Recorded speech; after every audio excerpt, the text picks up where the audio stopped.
Welcome to my channel moral teaching PNC मोर प्रिय पिला माने आज आम सेमिस्टर 5 रे एथिक्स एंड वैल्यूज नैतिकता एवं मूल्यबोध पेपर रे कौन रही सिलेबस करिकुलम ताहा हमें जानिबा। तो यही सेमिस्टर 5 रे ओडिशा सरकार द्वारा Odisha state higher education council Odisha राज्य उच्च शिक्षा परिषद द्वारा जो मॉड्यूल तैयारी करा जायछि सेमिस्टर 5 पई ता हेउछि समाजर दुर्बल वर्ग सेमानक समस्या को बुझिबा। तो समाज रे जो दुर्बल वर्गर व्यक्ति माने अछंती सेमानक विषय रे जानिबा एवं सेमाने केउ समस्या को सामना करूछंती केउ समस्या सहित जड़ित अछंती से विषय जानिबा एवं तांको बुझिबा को चेष्टा करिबा।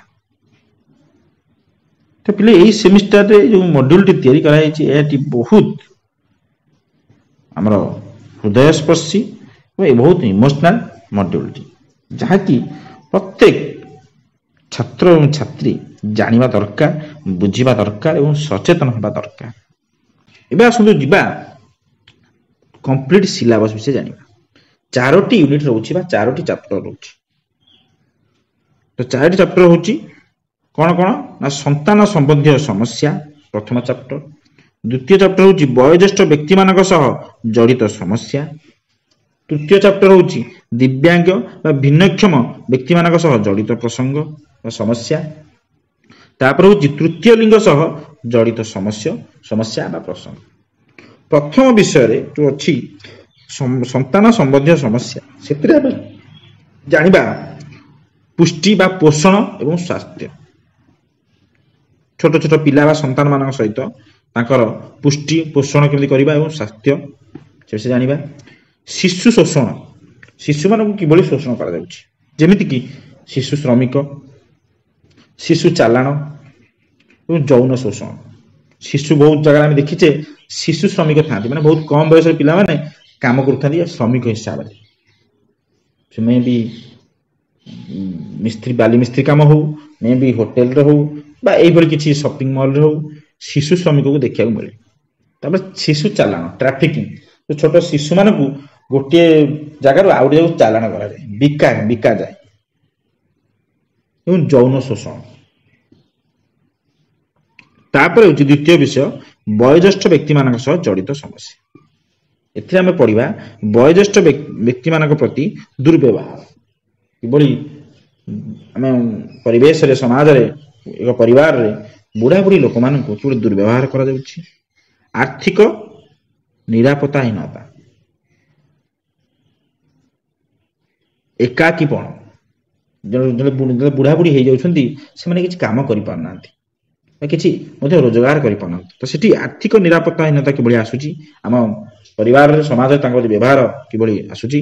तो एकाकीपण से केबे कि बुढ़ा बुढ़ी माने वृद्ध व्यक्ति माने किबळी धीरे धीरे एकाकी हो जाउछंती तांको घरे एबळे व्यवहार करूछंती बा ए किछि कारणरू तांको मध्ये आमे छाडी दउछे बाहर अलगा रखुछे। तो से एकाकीपण मध्ये फील करूछंती से विषय पढिबा। एवं सामाजिक निरापत्ताहीनता सोशल इनसिक्योरिटी से किपरि निज निज धीरे धीरे सामाजिक निरापत्ताहीनता बोली फील करूछंती। स्वास्थ्य सेवा समस्या बुढ़ा बुढ़ा बुढ़ी बा वृद्ध व्यक्ति मानकर सेवा किए करिवो से विषय में समस्या आसुची कारण बहुत देखा माने स्थल देखा जाउची जे आजिकली बुढ़ा बुढ़ी मानकर सेवा करिया पई पुओ झियो बा बहु माने अनिच्छा प्रकाश करूछंती। तो से विषय में समस्या होची स्वास्थ्य सेवा समस्या। तापर जानिबा एक सुखी एवं सम्मानजनक वृद्धावस्थार आवश्यकता किभଳି वृद्ध व्यक्ति माने एक सुखी एवं सम्मानजनक वृद्धावस्था कटई पारिबे तो तार आवश्यकता कौन से विषय जानिबा। तापर जिबा तृतीय विषय जोंठी रहउची भिन्नक्षम व्यक्ति मानक सह जड़ित समस्या बा प्रसंग। एथिरे हमें पढ़िबा भिन्नक्षम व्यक्ति अधिकार सकारात्मक कार्यानुष्ठान भेदभाव रोकिबा किभଳି आमे ଭିନ୍ନକ୍ଷମ ବ୍ୟକ୍ତି ଏବଂ ସାଧାରଣ ଭେଦଭାବକୁ ଧୀରେ ଧୀରେ ରୋକିବା। ଫିଜିକାଲ ତ ସେମାନେ ଭିନ୍ନକ୍ଷମ, ସେମାନେ ଆମଠୁ ଅଲଗା କିଛି କ୍ଷେତ୍ରରେ ଆମେ ଦେଖୁଛେ ତାଙ୍କର, ସେଥିପାଇଁ ତାଙ୍କ ଭିନ୍ନକ୍ଷମ କହୁଛେ। କିନ୍ତୁ ଫିଜିକାଲି ହେଲେ ମଧ୍ୟ ଆମେ ଆନ୍ତରିକତା ସ୍ତରରେ, ହୃଦୟ ସ୍ତରରେ, ମନ ସ୍ତରରେ, ମାନସିକତା ସ୍ତରରେ, ନୈତିକତା ସ୍ତରରେ ଭେଦଭାବ କରିବା ନାହିଁ। ତାପରେ ଜାଣିବା ସମାନ ସୁଯୋଗ ପ୍ରଦାନ।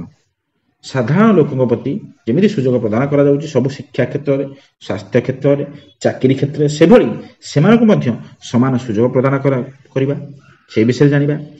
ତାପରେ ଜାଣିବା ଭିନ୍ନକ୍ଷମ ବ୍ୟକ୍ତିକୁ ସଶକ୍ତ କରିବା ପାଇଁ ବିଭିନ୍ନ ଯୋଜନା। ତ ଭିନ୍ନକ୍ଷମ ବ୍ୟକ୍ତି କିଭଳି ସଶକ୍ତ ହୋଇପାରିବେ, କିଭଳି ସବୁ ସୁବିଧା ପାଇପାରିବେ, ସେଥିପାଇଁ ବିଭିନ୍ନ ଯୋଜନା ସବୁ ଅଛି।